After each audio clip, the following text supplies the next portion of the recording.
El tema de esta investigación es la identificación de condiciones operativas comunes para la evaluación comparativa de solventes en la captura de CO2. Yo soy el ingeniero Gabriel Yáñez Díaz y los autores que ayudaron en este artículo se pueden ver también en la pantalla. Esta investigación se trata de una metodología computacional con el objetivo de identificar rangos comunes de temperatura y presión que permitan evaluar el desempeño de distintos absorbentes sin la influencia de condiciones de operación particularmente favorables. Como contexto, las actividades industriales liberan grandes cantidades de CO2 a la atmósfera, lo cual contribuye al calentamiento global. Como podemos ver en la gráfica, esta línea de tendencia va en aumento y es lo que podemos seguir esperando. Ante este problema, la captura de carbono se ha convertido en una estrategia importante para reducir dichas emisiones. Actualmente, la absorción química domina los procesos de captura, siendo la MEA o monoetanolamina el solvente más utilizado, ya que es altamente eficiente y selectivo hacia el dióxido de carbono. Y aunque son efectivos, presentan problemas como una alta corrosividad, consumo energético elevado, una alta corrosión del equipo y formación de subproductos tóxicos como las nitrosaminas. Es por ello que se han buscado nuevas alternativas. Y ante estas nuevas alternativas emergentes se han buscado nuevos solventes que ofrezcan mejores propiedades. Como problema de comparación es que tenemos que la diferencia en temperatura y presión dificultan comparar directamente el desempeño de los solventes al usar siempre uno diferente para todos, cuando en realidad en la industria no puede ser así. Por ello, el objetivo es identificar condiciones comunes de operación que permitan una comparación más justa utilizando la simulación computacional. Como absorbentes evaluados en esta investigación, tenemos a la monoetanolamina, que será una amina convencional con la cual compararemos todos nuestros absorbentes. Luego también tenemos el glicinato de potasio, que esta será una sal de aminoácido que comparada a la MEA tiene una tiene menor degradación y menor volatilidad. También como mezclas de aminas tenemos la piperacina, donde será una amina cíclica activadora, y la MDA, que será una amina terciaria selectiva. Tenemos también la mezcla entre AMP con teta, donde el AMP será una amina estéricamente impedida. También tenemos la MAE con DMSO y el PMDeta. Aquí el dimetilsulfóxido será un solvente polar aprótico. Y ya por último estaremos evaluando los líquidos iónicos funcionalizados para captura de dióxido de carbono. En este caso será un líquido funcionalizado con litio. Ahora iniciamos con los cálculos del código, en don cual la ley de Henry establece que la cantidad de gas disuelto en un líquido depende de una constante propia del sistema. Sin embargo, esta constante cambia con la temperatura. Entonces, para representar ese efecto se usa una relación tipo Van Hoff, donde, como podemos ver en esta ecuación, H de referencia es la constante de Henry a una temperatura de referencia. C será un parámetro relacionado con la entalpía de absorción y T será la temperatura de operación. De esta forma, el modelo puede simular cómo aumenta o disminuye la solubilidad del dióxido de carbono cuando cambia la temperatura.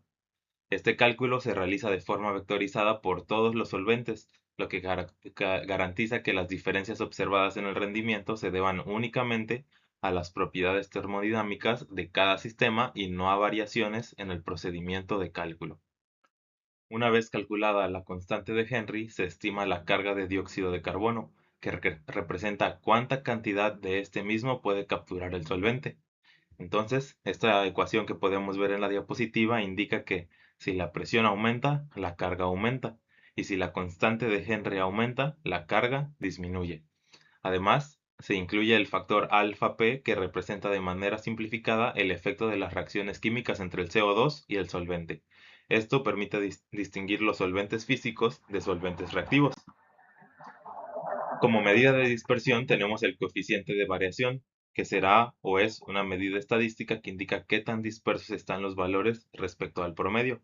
Aquí se dividirá la desviación estándar de las cargas de los solventes sobre el promedio de estas mismas cargas. Lo que nos indicará si el CB es bajo es que los solventes presentan comportamientos similares bajo esas condiciones. La estructura general de nuestro código son estos 5 pasos principales. Primero se definen los parámetros de cada solvente y esto será lo que permitirá representar diferencias entre solventes. Luego se calculará la constante de Henry, después la carga de dióxido de carbono, se evaluará el Cv y finalmente se estará ajustando la temperatura y presión para minimizar ese Cv. Pero ahora, ¿qué es lo que se minimiza? Bueno, la función objetivo recibe una temperatura y una presión, calcula el Cv y devuelve ese valor. Además, se añade una penalización suave para evitar temperaturas poco realistas. Lo que se utiliza es un algoritmo quasi-Newton, el LP-FGSB. Este prueba diferentes combinaciones de temperatura y presión hasta encontrar aquellas donde el Cv sea el mínimo, es decir, donde los solventes se comportan de una forma más similar. Este algoritmo, como utiliza una aproximación de la matriz hessiana, permite un uso limitado de la memoria y se realizarán dos simulaciones, una para absorción y otra para desorción. Como resultados, podemos ver en esta figura cómo se muestra la evolución del coeficiente de variación a lo largo de las iteraciones del algoritmo, tanto para la etapa de absorción como para la etapa de desorción, que sería la de arriba. En el eje horizontal se tiene el número de iteraciones, mientras que en el eje vertical se muestra un valor mínimo del Cv. Para la etapa de absorción se observa que el Cv disminuye rápidamente durante las primeras iteraciones y se estabiliza alrededor de un valor de 0.2487.